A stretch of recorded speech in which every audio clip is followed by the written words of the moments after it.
শীর্ষ আদালতে মঙ্গলবার প্রধান বিচারপতিকে অবগত করা হয় আরজি করে কাদম্বিনীর খুন ও ধর্ষণ কাণ্ডকে 3টি ভাগে ভাগ করে চালানো হচ্ছে তদন্ত, যার মধ্যে প্রথম খুন ও ধর্ষণ, দ্বিতীয় প্রমাণ লোপাট, আর তৃতীয় আর্থিক দুর্নীতি। আর দ্বিতীয় পয়েন্টটি নিয়েই মঙ্গলবার শীর্ষ আদালতে উঠে আসে টালা থানার প্রাক্তন ওসি ধৃত অভিজিৎ মণ্ডল ও আরজি করের প্রাক্তন অধ্যক্ষ ধৃত সন্দীপ ঘোষের প্রসঙ্গ। কাদম্বিনীর পরিবারের আইনজীবী বৃন্দা গ্রোভার আদালতে বলেন, মামলার 90 দিন শীঘ্রই পূর্ণ হয়ে যাবে, তার আগে যাতে সিবিআই তাদের বিরুদ্ধে সাপ্লিমেন্টারি চার্জশিট পেশ করে। আর এখানেই উঠে আসে রাজ্যের ভূমিকার কথা। প্রমাণ লোপাটের ক্ষেত্রে সরকারি আধিকারিকের বিরুদ্ধে সাপ্লিমেন্টারি চার্জশিটের জন্য প্রয়োজন হয় রাজ্যের সম্মতির, কিন্তু তুষার মেহতার অভিযোগ নভেম্বরের শেষে রাজ্যকে সেই চিঠি পাঠানো হলেও এ বিষয়ে এখনো রাজ্য কিছুই জানায়নি।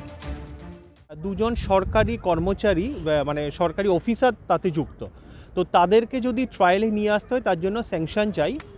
স্যাংশনের জন্য অলরেডি সিবিআই তরফ থেকে রাজ্য সরকারের কাছে আবেদন পাঠানো হয়েছে, চিঠি পাঠানো হয়েছে, that is on 17th of November। তো সেই 27th of November সেই চিঠির ভিত্তিতে রাজ্য সরকার যখন স্যাংশন টু প্রসিকিউশনের পারমিশন দেবেন তখনই ওদের ওই ট্রায়ালটা শুরু হবে।